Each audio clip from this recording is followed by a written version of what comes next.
வணக்கம். தமிழகம் மற்றும் அதனை சுற்றியுள்ள பகுதிகளில் நடைபெற்ற பல்வேறு நிகழ்வுகளை பிரதிபலிக்கும் கமலா தொலைக்காட்சியின் செய்திகளுக்காக பிரபாவதி. விரிவான செய்திகளை காண்பதற்கு முன் தலைப்புச் செய்தியை பார்க்கலாம்.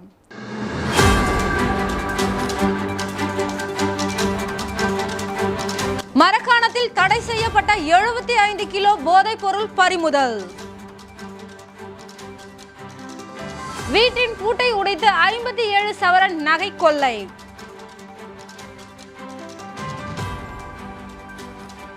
இனி விரிவான செய்திகள். விருத்தாச்சலம் அருகே அருள்மிகு ஸ்ரீ ராய முனியப்பன் சுவாமி திருக்கோவிலில் அஷ்டபந்தன மகா கும்பாபிஷேக விழா வெகு விமர்சையாக நடைபெற்றது. கடலூர் மாவட்டம் விருத்தாச்சலம் அடுத்த பா எடக்குப்பம் கிராமத்தில் எழுந்தருளி அருள்பாலித்துக் கொண்டிருக்கும் அருள்மிகு ஸ்ரீ ராய முனியப்பா சுவாமியின் திருக்கோவிலின் அஷ்டபந்தன மகா கும்பாபிஷேகம் வெகு விமர்சையாக நடைபெற்றது. ஸ்ரீ விக்னேஸ்வர பூஜையுடன் முதற்கால ஹோமம் தொடங்கி இரண்டாம் கால பூஜை நடைபெற்று மகா பூர்ணாகுதி அடைந்தது. பின்னர் மங்கள வாத்தியங்கள் முழங்க புறப்பாடு நடைபெற்றது. பின்னர் ஸ்ரீ ராய முனியப்பர் சுவாமி, ஸ்ரீ பாவாடை ராயப்பன் சுவாமி, ஸ்ரீ கருப்பசாமி, ஸ்ரீ வீரனார் சுவாமி மற்றும் பரிவார மூர்த்திகள் அனைவருக்கும் புனித நீர் ஊற்றப்பட்டு அஷ்டபந்தன மகா கும்பாபிஷேகம் நடைபெற்றது. அதனைத் தொடர்ந்து ஆயிரக்கணக்கான பொதுமக்களுக்கு புனித நீர் தெளிக்கப்பட்டது. அனைத்து பொதுமக்களும் உடனடியாக எல்லாம் வல்ல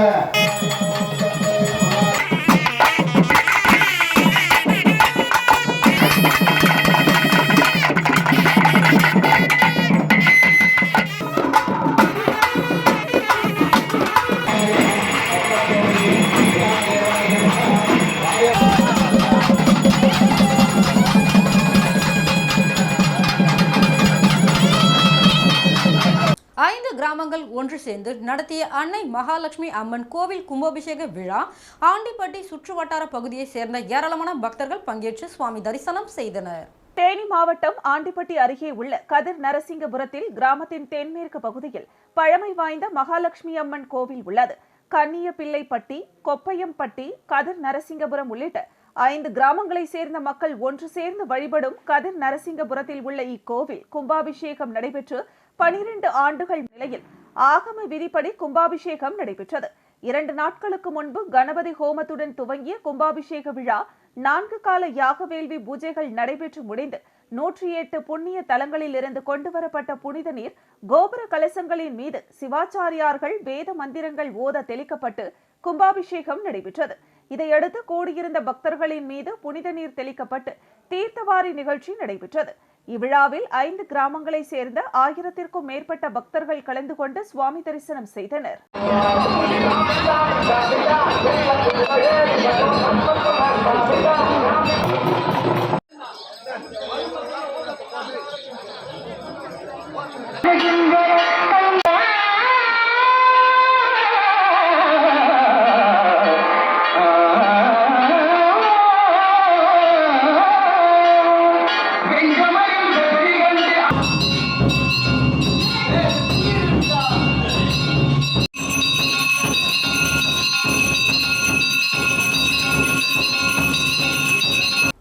தீ விபத்தில் உயிரிழந்த தொழிலாளி மாரியப்பன் குடும்பத்தாருக்கு ஆறுதல் கூறி தமிழக அரசின் நிவாரண நிதி 5 லட்சம் ரூபாய்க்கான வரைவு காசோலையை பாராளுமன்ற உறுப்பினர் கனிமொழி வழங்கினார். குவைத் தீ விபத்தில் தூத்துக்குடி மாவட்டம் கோவில்பட்டி அருகே உள்ள வானரமுட்டி கிராமத்தை சேர்ந்த வீராசாமியின் மகன் மாரியப்பன் கடந்த சில தினங்களுக்கு முன்பு உயிரிழந்தார். உயிரிழந்த தொழிலாளி மாரியப்பன் வீராசாமியின் குடும்பத்திற்கு தமிழக அரசின் நிவாரண நிதி 5 லட்சம் ரூபாயை திமுக நாடாளுமன்ற குழு தலைவரும் தூத்துக்குடி மக்களவை தொகுதி உறுப்பினருமான கனிமொழி, சமூக நலன் மற்றும் மகளிர் உரிமைத்துறை அமைச்சர் கீதா ஜீவன், தூத்துக்குடி மாநகராட்சி மேயர் ஜெகன் பெரியசாமி உள்ளிட்டோர் மாரியப்பன் மனைவி கற்பகலட்சுமியிடம் நிவாரண உதவி தொகை 5 லட்சம் ரூபாய் வரைவு காசோலையை வழங்கி அவரது குடும்பத்திற்கு ஆறுதல் கூறினர். உயிரிழந்த மாரியப்பன் குடும்பத்தார் அரசு வேலை வழங்க கோரி பாராளுமன்ற உறுப்பினர் கனிமொழியிடம் கோரிக்கை மனுவையும் அளித்தனர். இந்த நிகழ்வில் தென்காசி நாடாளுமன்ற உறுப்பினர் ராணி ஸ்ரீகுமார், சங்கரன் கோவில் சட்டமன்ற உறுப்பினர் ராஜா, மாவட்ட வருவாய் அலுவலர் ராஜேஷ், சீனிவாசன், கழுகுமலை நகர்மன்ற தலைவர் சுப்பிரமணியன், கோவில்பட்டி நகர்மன்ற தலைவர் கருணாநிதி, மாவட்ட கவுன்சிலர் பிரியா குருராஜ், ஊராட்சி மன்ற தலைவர் இசக்கியம்மாள் உள்ளிட்டோர் உடனிருந்தனர். குமலப்பட்டு கிராமம் அருள்மிகு சீனிவாச பெருமாள் என்கின்ற பேசும் பெருமாள் ஆலய 3ஆம் ஆண்டு பிரம்மோற்சவ விழாவை முன்னிட்டு சிறப்பு திருமஞ்சனம் நடைபெற்றது. விழுப்புரம் மாவட்டம் வானூர் வட்டம் குமளம்பட்டு கிராமம் அருள்மிகு ஸ்ரீனிவாச பெருமாள் என்கிற பேசும் பெருமாள் ஆலய 3ஆம் ஆண்டு பிரம்மோற்சவ விழாவை முன்னிட்டு ஆலய வளாகத்தில் யாகசாலை அமைக்கப்பட்டு விக்னேஸ்வர பூஜையுடன் ஆரம்பிக்கப்பட்டு யாகசாலையில் பல்வேறு வகையான திரவியங்கள், வாசனை பொருட்கள், பட்டு வஸ்திரங்கள், நவதானிய பொருட்கள், தேன், பன்னீர், பழங்கள் உள்ளிட்ட பொருட்கள் செலுத்தப்பட்டன. தொடர்ந்து பூர்ணாகுதி செலுத்தி யாகசாலையில் வைக்கப்பட்ட கலசங்களுக்கு கற்பூர ஆரத்தி காண்பிக்கப்பட்டது. தொடர்ந்து உற்சவர்கள் ஸ்ரீதேவி பூதேவி சமேத ஸ்ரீனிவாச பெருமாள் மற்றும் அலமேலு மங்கா தாயார் பால், தயிர், பஞ்சாமிர்தம், தேன், திராட்சை, சந்தனம் உள்ளிட்ட பொருட்களை கொண்டு சிறப்பு திருமஞ்சனம் நடைபெற்றது. தொடர்ந்து கோபூஜை மற்றும் வண்ண மலர்கள் கொண்டு அலங்கரிக்கப்பட்ட ஸ்ரீதேவி பூதேவி சமேத ஸ்ரீனிவாச பெருமாள் மற்றும் அலர்மேல் மங்கா தாயாருக்கு கற்பூர ஆரத்தி காண்பிக்கப்பட்டது. தொடர்ந்து கோவில் உட்பிரகாரம் வலம் வந்து மைய மண்டபத்தில் பக்தர்களுக்கு காட்சி அளித்தனர். இதில் திரளான பக்தர்கள் கலந்து கொண்டனர். நிகழ்ச்சிக்கான ஏற்பாட்டினை பரம்பரை தர்மகர்த்தா ராதாகிருஷ்ணன் மற்றும் குலதெய்வ வழிபாட்டுதாரர்கள் ஆலய அர்ச்சகர் தினகர் பட்டாச்சாரியார் செய்திருந்தனர்.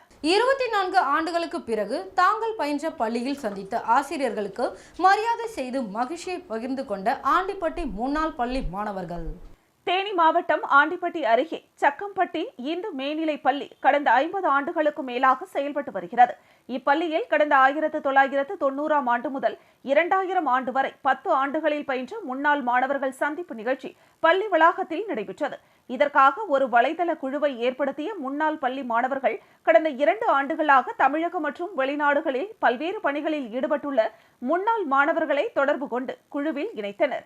2 ஆண்டுகள் செய்த முயற்சியின் பலனாக 200க்கும் மேற்பட்ட மாணவ மாணவிகள் ஜக்கம்பட்டி இந்து மேல்நிலைப் பள்ளியில் ஒன்று கூட தேதி நிர்ணயிக்கப்பட்டு அதற்காக பள்ளியில் பணிபுரியும் ஆசிரியர்களுக்கும் பணிபுரிந்து ஓய்வு பெற்ற ஆசிரியர்களுக்கும் பள்ளி ஊழியர்களுக்கும் முறையாக அழைப்புகளை விடுத்திருந்தனர்.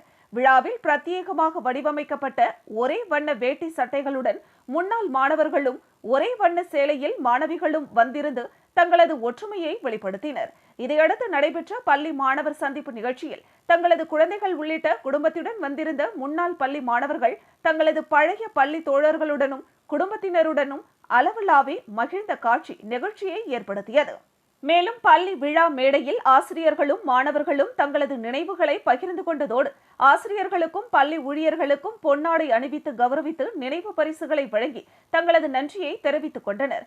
24 ஆண்டுகளுக்கு பிறகு நடைபெற்ற முன்னாள் மாணவர் சந்திப்பு நிகழ்ச்சி தங்களுக்கு கல்வி பயிற்றுவித்த ஆசிரியர்களுக்கு மரியாதை செய்து நன்றிக்கடன் செலுத்துவதில் தற்கால மாணவர்களுக்கு உதாரணமாய் திகழ்ந்தது. மரக்காணத்தில் தடை செய்யப்பட்ட 75 கிலோ ஆன்ஸ் பறிமுதல், விற்பனை செய்த வாலிபர் கைது. மரக்காணம் பேரூராட்சிக்குட்பட்ட உப்பளம் சாலை பகுதியில் மளிகை கடை நடத்தி வருபவர் ஆனந்தராஜ். இவரது வீட்டில் தடை செய்யப்பட்ட ஹான்ஸ், குட்கா போதைப் பொருட்கள் பதுக்கி வைத்திருப்பதாக மரக்காணம் காவல்துறையினருக்கு ரகசிய தகவல் கிடைத்தது. இதனைத் தொடர்ந்து காவல் ஆய்வாளர் பாபு மற்றும் காவலர்கள் சம்பவ இடத்திற்கு சென்று ஆனந்தராஜின் மளிகை கடையை சோதனை செய்தனர். இதில் அவரது வீட்டில் 75 கிலோ எடையுள்ள ஹான்ஸ், குட்கா ஆகிய போதை வஸ்துக்கள் 5 மூட்டைகளில் இருந்தது காவல்துறையினரால் கண்டுபிடிக்கப்பட்டது. இதனை பறிமுதல் செய்த காவல்துறையினர் ஆனந்தராஜை காவல் நிலையம் அழைத்து வந்து விசாரணை நடத்தினர். இதில் அவர் தனது மளிகை கடையில் ஹான்ஸ், குட்கா உள்ளிட்ட பொருட்களை விற்பனை செய்ததும் மேலும் மரக்காணம் சுற்றுப்புற பகுதிகளில் உள்ள பெட்டி கடைகளுக்கு விற்பனை செய்து வந்ததும் தெரியவந்தது. இதனை அடுத்து அவர் மீது மரக்காணம் காவல்துறையினர் வழக்கு பதிவு செய்தனர். இதுபோன்று அரசாங்கத்தால் தடை செய்யப்பட்ட பொருட்கள் எங்கிருந்து கொண்டுவரப்படுகிறது, இதில் யார் யார் ஈடுபட்டுள்ளனர், அவர்கள் எந்த ஊரை சேர்ந்தவர்கள் என காவல்துறையினர் தொடர்ந்து விசாரணை மேற்கொண்டு வருகின்றனர். கோவில்பட்டி சட்டமன்ற உறுப்பினர் மேம்பாட்டு நிதியில் இருந்து ரூபாய் 5 லட்சம் மதிப்பிலான அரசு மருத்துவமனையில் பொதுமக்கள் பார்வையாளர்களுக்கு காத்திருப்பு அறையை முன்னாள் அமைச்சரும் கோவில்பட்டி சட்டமன்ற உறுப்பினருமான கடம்பூர் ராஜு ரிப்பன் வெட்டி திறந்து வைத்தார். தூத்துக்குடி மாவட்டம் கோவில்பட்டியில் சட்டமன்ற உறுப்பினர் மேம்பாட்டு நிதியிலிருந்து 5 லட்சம் ரூபாய் மதிப்பிலான கோவில்பட்டி மாவட்ட அரசு தலைமை மருத்துவமனையில் பொதுமக்கள் மற்றும் பார்வையாளர்களுக்கு காத்திருப்பு அறையை முன்னாள் அமைச்சரும் கோவில்பட்டி சட்டமன்ற உறுப்பினருமான கடம்பூர் ராஜு கலந்து கொண்டு ரிப்பன் வெட்டி திறந்து வைத்து பொதுமக்களுக்கு இனிப்புகளை வழங்கினார். இதனைத் தொடர்ந்து கோவில்பட்டி அரசு தலைமை மருத்துவமனையில் சட்டமன்ற உறுப்பினர் மேம்பாட்டு நிதியிலிருந்து 2 லட்சம் ரூபாய் மதிப்பிலான சுத்திகரிக்கப்பட்ட குடிநீர் இயந்திரத்தை முன்னாள் அமைச்சர் கோவில்பட்டி சட்டமன்ற உறுப்பினர் கடம்பூர் ராஜு நேரில் சென்று ஆய்வு மேற்கொண்டார். நிகழ்ச்சியில் அரசு மருத்துவமனை மருத்துவர்கள், அதிமுக நிர்வாகிகள் பலர் கலந்து கொண்டனர். பின்னர் அரசு மருத்துவமனையில் உள்ள செவிலியர்களிடமும் மற்றும் சிகிச்சை பெற்று வரும் நோயாளிகளையும் நேரில் சந்தித்து குறைகளை கேட்டறிந்தார். உளுந்தூர்பேட்டை வட்டம் திருநாவலூர் ஒன்றியத்திற்குட்பட்ட தொப்பையைக்குளம் கிராமத்தில் வீட்டின் பூட்டை உடைத்து 57 சவரன் நகை கொள்ளை. கள்ளக்குறிச்சி மாவட்டம் உளுந்தூர்பேட்டை அருகே திருநாவலூர் காவல் நிலைய எல்லைக்குட்பட்ட தொப்பையாங்குளம் கிராமம் தெற்கு தெருவை சேர்ந்த சுந்தரமூர்த்தி மனைவி ராஜாமணி என்பவர் கடந்த 10ஆம் தேதி இரவு சுமார் 10 மணி அளவில் உறங்க செல்வதற்கு முன்பு நீரிழிவு மற்றும் இரத்த கொதிப்பு மாத்திரைகளை சாப்பிட்டுவிட்டு வீட்டின் முன்பக்கம் உள்ள இரும்பு கேட் மற்றும் நிலக்கதவையும் உட்புறமாக தாழ்பால் போட்டுவிட்டு தனியே தூங்கும் போது வீட்டின் நிலக்கதவு தாழ்பால் உடைக்கப்பட்டு பீரோவின் அதிலிருந்த சுமார் 57 பவுண்ட் தங்க நகைகளை மர்ம நபர்கள் திருடி சென்று விட்டதாகவும் தங்க நகைகளை கண்டுபிடித்து தருமாறும் ராஜாமணி என்பவர் கொடுத்த புகாரின் அடிப்படையில் திருநாவலூர் காவல் நிலையத்தில் வழக்கு பதிவு செய்து விசாரணை மேற்கொண்டு வந்தனர். இந்த நிலையில் விழுப்புரம் காவல் சரக காவல்துறையினர் இவ்வழக்கை விசாரித்து கண்டுபிடிக்க துணைத் தலைவர் திஷா மிட்டல் அறிவுறுத்தலின்படி கள்ளக்குறிச்சி மாவட்ட காவல் கண்காணிப்பாளர் சமைசிங் மீனா உத்தரவின்படியும் உளுந்தூர்பேட்டை காவல் துணை கண்காணிப்பாளர் மகேஷ் தலைமையில் திருநாவலூர் காவல் ஆய்வாளர் குமார், உளுந்தூர்பேட்டை வட்ட காவல் ஆய்வாளர் வீரமணி, திருநாவலூர் காவல் உதவி ஆய்வாளர் பிரபாகரன், உளுந்தூர்பேட்டை காவல் உதவி ஆய்வாளர் பன்னீர்செல்வம், திருப்பலாபந்தல் உதவி ஆய்வாளர் தனசேகர் மற்றும் தலைமை காவலர்கள் மணிகண்ட பெருமாள், அசோக்குமார், காவலர்கள் விக்ரம் வாசு, தண்டபாணி ஆகியோர்கள் கொண்ட 2 தனிப்படைகள் அமைத்து காவல்துறையினர் நூதன முறையில் விசாரணை மேற்கொண்டனர். கைரேகை பிரிவு உதவி ஆய்வாளர் ராஜவேல் மற்றும் அவரது குழு மற்றும் மோப்பனாய் பிரிவு ஆகியவை வரவழைக்கப்பட்டு ஆய்வு செய்ததில் சம்பவ இடத்தில் கிடைத்த விரல் ரேகையானது திருநாவலூர் காவல் நிலைய சரித்திர பதிவேட்டில் உள்ளவரும் திருட்டு வழக்குகளில் ஈடுபடும் நபரான கூனத்தம் கிராமத்தை சேர்ந்த மாரிமுத்து மற்றும் சங்கராபுரம் காவல் நிலைய வழக்கில் மாரியுடன் சிறையில் இருந்த குற்றவாளியான உதயா ஆகியோரது கைரேகையுடன் ஒத்துப்போவது கண்டுபிடிக்கப்பட்டது. இதையடுத்து அவர்களை காவல்துறையினர் தேடி வந்த நிலையில் ஏரியில் ஒன்று கூடி இருப்பதாக கிடைத்த தகவலின் அடிப்படையில் தனிப்படையினர் சம்பவ இடத்திற்கு சென்றனர். காவல்துறையினரை கண்டதும் 6 பேர் கொண்ட கும்பல் தப்பி ஓட முயற்சி செய்தது. காவல்துறையினர் துரிதமாக செயல்பட்டு அவர்களில் 5 பேரை மடக்கி பிடித்தனர். அவர்களில் ஒருவர் மட்டும் தப்பி சென்றார். அவர்களை கைது செய்து காவல்துறையினர் விசாரணை மேற்கொண்டனர். இதனையடுத்து 6 பேரையும் கைது செய்து சிறையில் அடைத்த காவல்துறையினர் அவர்களிடமிருந்து 50 பவுண்ட் தங்க நகைகள், மீதமுள்ள 7 பவுண்ட் தங்க நகைகளை விற்று 3,20,000 ரூபாய் பணம் மற்றும் சம்பவத்திற்கு பயன்படுத்திய 3 இருசக்கர வாகனங்களையும் பறிமுதல் செய்தனர். 6 நாட்களில் கள்ளக்குறிச்சி மாவட்ட காவல்துறையினர் விரைந்து துப்பு துலக்கியதால் திருடர்களை பிடித்த ஆய்வாளர் மற்றும் உதவி ஆய்வாளர் மற்றும் காவலர்களை மாவட்ட காவல் கண்காணிப்பாளர் வெகுவாக பாராட்டினார். கள்ளக்குறிச்சி மாவட்டம் வருவாய் மற்றும் பேரிடர் மேலாண் துறையின் சார்பாக மாற்றுத்திறனாளிகளுக்கான ஈம சடங்கு நிதி உதவி தொகை வழங்கப்பட்டது. கள்ளக்குறிச்சி மாவட்டம் சின்னசேலம் வட்டம் வருவாய் மற்றும் பேரிடர் மேலாண்மை துறை பசிலிக்கான வருவாய் தீர்வாயும் சார்பாக வருவாய் தீர்வாய அலுவலர் மற்றும் மாவட்ட ஆட்சித்தலைவர் சர்வம் குமாரின் தலைமையில் நடைபெற்ற இந்த நிகழ்ச்சியில் மாவட்ட ஆட்சித்தலைவரின் நேர்முக உதவியாளர் காது கேளாத மாற்றுத்திறனாளி இயற்கை மரணம் அடைந்ததற்கான ஈமச்சடங்கு உதவித்தொகைக்கான காசோலையினை மாற்றுத்திறனாளியின் துணைவியார் சாந்தியிடம் நேரில் வழங்கினார். இந்த நிகழ்ச்சியில் சின்னசேலம் வட்டாட்சியர் கமலக்கண்ணன், முடக்கு நீக்கியல் வல்லுநர் பிரபாகரன் உள்ளிட்ட அரசு அலுவலர்கள் கலந்து கொண்டனர். மீண்டும் தலைப்புச் செய்திகள்.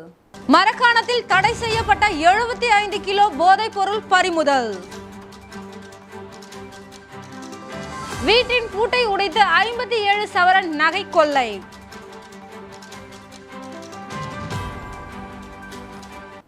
இத்துடன் செய்திகள் நிறைவடைகிறது.